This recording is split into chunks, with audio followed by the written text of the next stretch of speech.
What do you make of the insinuations that some persons within the government circles are trying to frustrate their legal battles by putting pressure on Justice Emeka Nwite to recuse himself on this particular matter, and probably for them to shop for someone they think is pliable to their sentiments?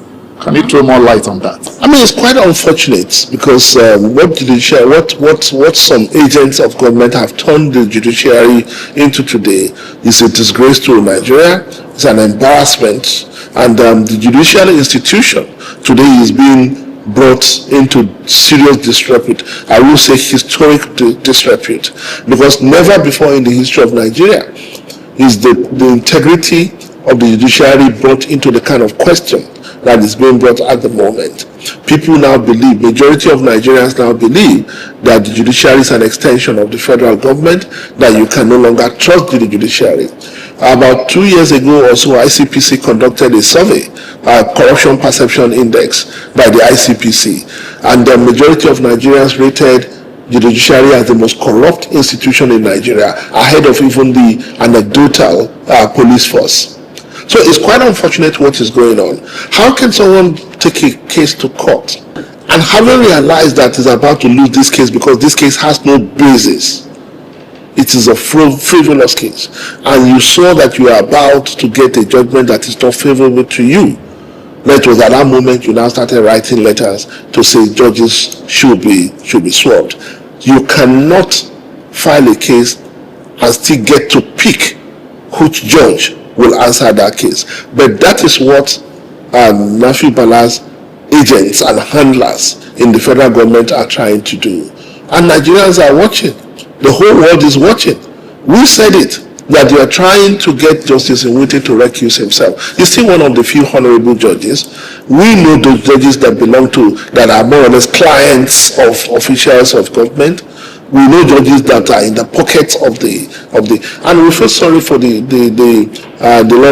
Lord Chief Justice of the Federation of Nigeria, an amazing woman, you know, and we hope that she will be able to arrest this nonsense that is going on, you know, because it is bringing the entire judiciary into disrepute.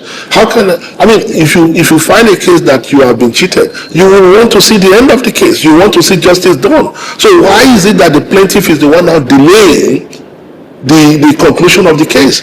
Is now the one at the last minute now going around saying that you no longer have confidence in the judge because they are looking for one of their pliant judges. And those pliant judges, we know them. They are in the Federal High Court. They are not more than 3 or 4. So they know they are the ones that they are looking for. So they want to bring them in and to say, okay, answer, do this for us. You know, so we will continue to fight it. Our lawyers will fight it, and will continue to bring this case to the court of public opinion, because it is wrong and it doesn't do service to Nigeria. The ADC has also raised several critical issues regarding the necessity and terminology of the new Homeland Security chief that the president appointed, and does it mean a loss of confidence on the NSA, and what does it even represent, having for the first time special advisor on Homeland Security? I mean, for us, we've said it that it doesn't make sense to us. And before we say this kind of thing, we do our research. You know, because Homeland, the idea of Homeland has a heavy connotation.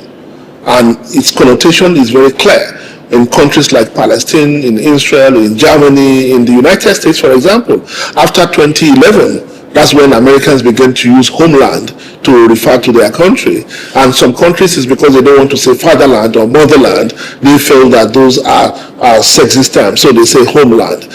But in more fundamental sense, when you say homeland, it is to distinguish from, Americans say it is homeland because regardless of where you have come from, because America is a country of immigrants. So regardless of where you have come from, now this is homeland. I mean, we don't have such situation. So in the historical context and in sociological context, the term homeland sounds like an anomaly for Nigeria, but that's another issue. The most important point here is the question of what will the special advisor on Homeland Security do that the National Security Advisor is not equipped to do, that the Department of State Security is not equipped to do, that the National Immigration Service is not equipped to do. Now they tell you that, oh, the special advisor on Homeland Security will focus on internal security. What security threat are we facing that is not internal? I mean, it's absurd. You know, when they say this, they assume that they think they are talking to idiots. You know, I mean, the security challenges that we face today that will necessitate the creation of whatever special advisor has always been internal security issue. Is Nigeria being invaded by a foreign army? So for you to say that, oh, the special advisor on Homeland Security will focus on internal security issues like terrorism, like banditry, like kidnapping, what else represents the security threat that Nigeria faces? So if what has happened effectively is that the president does not want to get rid of Nubu, the national security advisor, for whatever reason. So of course what he needs to do is to appoint someone that will push this national security advisor into redundancy. But it may sound merely procedural. It's not. A president whose action is suggesting that he no longer has confidence in the national security, in his national security advisor, it has serious significance for the battle against insecurity in Nigeria. But they don't want to. But without saying it, the mere appointment of a special advisor on Homeland Security signals exactly that you no longer have confidence in your national security advisor. So, but the president must have the courage to say, NSA, I no longer believe in your capacity you don't accommodate. But then election is coming. So for different reasons, they want to say, let's keep everybody in-house as much as possible because they don't know how they will react to that kind of thing. So for us, we believe that one of the biggest challenges of managing insecurity in Nigeria is to build a unified and a central security architecture that is cohesive, that is unified, that is centrally controlled, that can be deployed. You know, because once we have different security constituencies working at cross purposes, then your ability to coordinate becomes diminished. Now you have the National Security Advisor. So what you are doing is that you are multiplying bases or arenas of institutional rivalry. You know, so you now have this special security advisor on Homeland now potentially working at cross purposes with the national security advisor, with the chief of general staff, with the director of DSS, so it's likely to create more chaos than solve any problem. But in real terms, it doesn't really mean anything. Well, let's look at Malam El-Rufai, who used to be a very vocal voice within the ADC. What are the opposition leaders doing about his detention? Well, I mean, for us, it's been a very painful minus for us, because we know that if His Excellency Nasiru El-Rufai were to be free among us today, there are some rules that he could. In fact, there are some people who have said that if he was around, some of the moves towards the NDC would probably not have happened, because he has the capacity, along with other people within the party, to drive, to contain such situations. So we've missed him. But today, regardless of whatever charges they may have against Malam Nasiru El-Rufai, Malam Nasiru El-Rufai today is a political prisoner of President Bola Ahmed Tinubu, because there is no charges that have been brought against him that is not bailable. What they are doing by taking him to court, then shifting the date of hearing of the bail application, then moving him to another court, fixing another long duration to hear his bail application, is effectively playing games with the law to be able to keep him in detention and out of circulation ahead of the next election. So we in ADC are saying that Malam Nasiru El-Rufai is Tinubu's political prisoner, and we are right. Last week we were having this conversation within the party leadership, and we are going to begin to deal with this appropriately, because we thought is that the rule of law will prevail and he will be released. We were in court. I was in court twice. On those days that he was arraigned, when he was released briefly for the burial of his late mother, may God rest her soul, we were all there hoping that they will then before they picked him up again. But We are going to escalate it regionally. We are going to escalate it internationally. We've been doing this and we'll continue to do it. Let's look at one would have thought. Some persons say they are surprised seeing you in the ADC. They have thought that you should have followed His Excellency Bukola Saraki. So we came back to PDP. What's happening? No. I left PDP in 2020. In 2024, I think. Yeah, I left PDP in 2024. October 2024 precisely. So since then, my politics has been different from that of His Excellency Bukola Saraki. So he is in PDP, whatever, I don't know which faction, the Wiki faction you said. Yeah, I know he's in one of the factions of the PDP, but I am in the ADC, and I'm very happy in the ADC. I'm very proud to be the face and the voice of the ADC, and and I believe I'm playing a very important role in the opposition. Okay, there is a feeling that ADC is seeing itself as the inheritor of Buhari's supposed support base in the north to run with Atiku. But the feeling that the power rotation between the north and the south is like putting a spanner in that thinking. Some persons are saying the South needs to complete their 8 years before it moves back to the North, or before Buhari is allowed to complete that of the Atiku is allowed to complete that of the North. Does that make sense? No, you see, for us in ADC, you see, that's why we are not saying what everybody is saying. For us in ADC, this is not priority. For us in ADC, Nigeria is faced with existential challenge. This country is being run down. We have a feeling that by the time, okay, look at it. President Tinubu just applied to the World Bank for another $1.7 billion loan. That will bring from between June 2023 and now, that will bring the total loan from the World Bank alone to over $7 billion. Does this economy look like a $7 billion, an economy that has benefited from a $7 billion loan? So Nigeria is facing a major crisis. For us, the cost of living crisis that is faced by an average Nigerian, and we're not surprised when our polls came back here and shows that this issue of zoning is just a conversation among the elite. Majority of Nigerians don't give a damn where the president comes from. They want to be able to feed their family. They don't care whether that person is Birom or Nupe or Igbo or Yoruba or Fulani or Hausa or whatever, or Gwari.